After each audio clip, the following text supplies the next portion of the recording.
Hey, it's Cassandra. Welcome back. If you're just tuning in, I've been sharing my miracle stories about changing my belief. I hope they resonate with you. Today, I'm talking about allowing myself to be selfish. Boy, did that take a minute. And don't be turned off by the word selfish.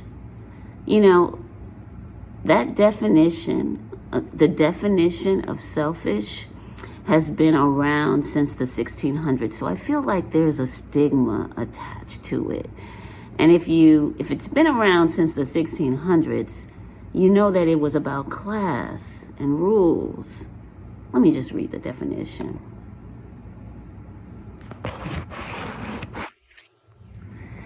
Concerned excessively or exclusively with oneself, seeking or concentrating on one's own advantage, pleasure, or well-being without regard for others. Back then, it was pretty much a crime. But today, for me, it's about top priority, making myself top priority, filling up my cup. Nurturing myself, giving me that me time that's necessary. And being a woman, oh my goodness, we're always giving ourselves up before, really focusing on our needs. Because we have families and children and spouses. We don't always think about ourselves. But when we do, at least for me, when I did start to really get into that groove of really just focusing on me, then I got this little attack. And that was that I wasn't humble. Another word that I have a big problem with, so antiquated, again, from another time. Let me read the definition. Having or showing a modest or low estimate of one's own importance.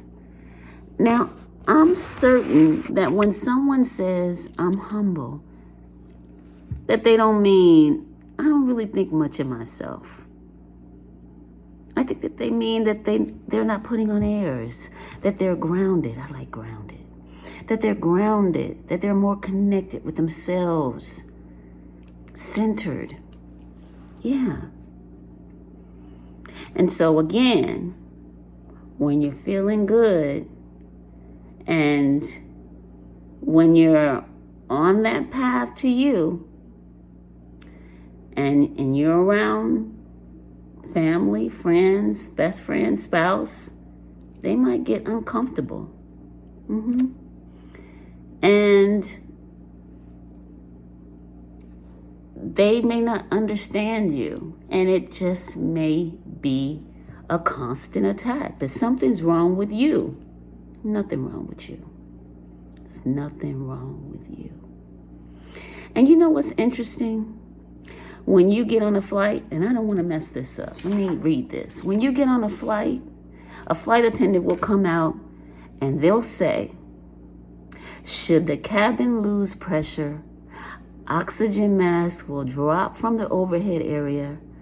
Please place the mask over your own mouth and nose before assisting others. Please place the mask over your own mouth and nose before assisting others. Now, is that selfish? It's really just helping yourself so you can help others.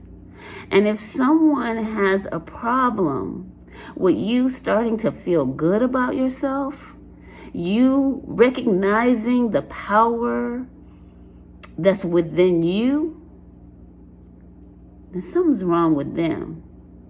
And you want to have positive people around you to just excite you, to uplift you, to motivate you. It feels good. It really does. And, you know, you become this different person. And so anyone around you that is not connecting with you, it's going to be difficult. So you got to shed, and you got to let them go. There's a quote by Toni Morrison that I just love, that just hit me to help me make that shift. And that is, you are your best thing. And that's the miracle.